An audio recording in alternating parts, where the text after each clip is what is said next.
Na štai, gerbiamieji, dabar suderindamas naudą ir malonumą, pratęsdamas temą Gmail pašto, parodysiu, kaip į savo paskyrą įdėti savo personalizuotą nuotrauką.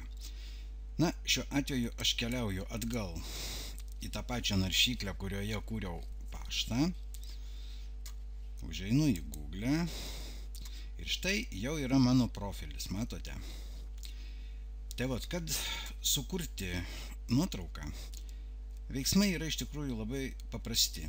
Vieną kartą paspaudžiame vat ant šitos piktogramos, kur yra dabar be nuotraukos, kairiuoju pelės mygtuku ir iššokusiame langelyje paspaudžiame keisti nuotrauką. Paspaudžiau ir štai dabar atsidaro toksai vat langas.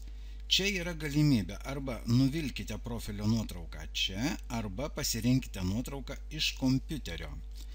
Na, čia yra keli variantai. Jeigu jūs dabar būtumėte kokią direktoriją atsidarę, iš apačios ją pakėlė ir tiesiog paėmė su kairiuoju pelės mygtuku ir atvilkai ir čia padėjai į tą nuotrauką ir jinai įsikeltų.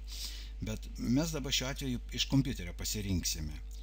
Tai vat, pasirinkite nuotrauką iš kompiuterio. Spaudžiu kairiuoju pelės mygtuku šitą knopkutę. Ir pas mane dabar nuotraukos yra padėtos būtent darbastalėje. Dabar, ne čia paspaudžiau, darbastalis man yra rabočiai stol.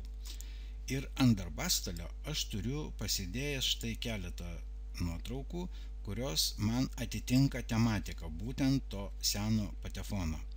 Dabar reikia tik tai pasirinkti, kuri geriau tiks. Na, pabandykime štai šitą pirmą. Pažiūrėsim, kas čia iš jos gausis ir atidaryti. Taip, yra įkeliama nuotrauka. Ir tai pažiūrėsim. Taip. Į kairę, į dešinę. Na va, jinai ne visa telpa, todėl va šitą langiuką, matot, įvedi kursorių ir galima tiesiog paimti ir panešioti. Na va, aš norėčiau, kad taip matytųsi dalis tokia. Va. Ir viskas.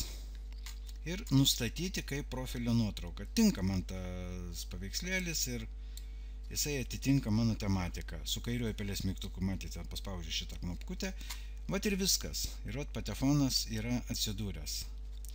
Todėl, kad, aišku, aš ir šitą paštą kūriau senas patefonas. Ir YouTube'e kanalas bus taip pat senas patefonas. Čia yra su šiokiu tokiu tikslu daroma.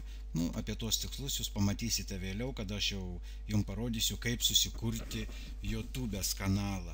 Tai va, čia pakeliui bus dviguba nauda. Aš pasidarysiu savo reikalingas tarnybas, o tuo pačiu parodysiu jums, kaip jūs galite susikurti savo. Tai vat bus dviguba nauda. Nu ir kągi, smėlėjai, viskas. Mes šioje pamokėlėje trumpoje aš būtent ir planavau tik parodyti, kaip pasikeisti nuotrauką, kadangi mes pirmame etape, kurdami elektroninį paštą, tos nuotraukos neįdėjome. Na vat ir viskas. Sekančiame filmuke mes jau vėl imsimės kitų veiksmų. Susikursime tikriausiai būtent YouTube'ės paskyrą. Na kągis, viskas, iki sekančio malonaus.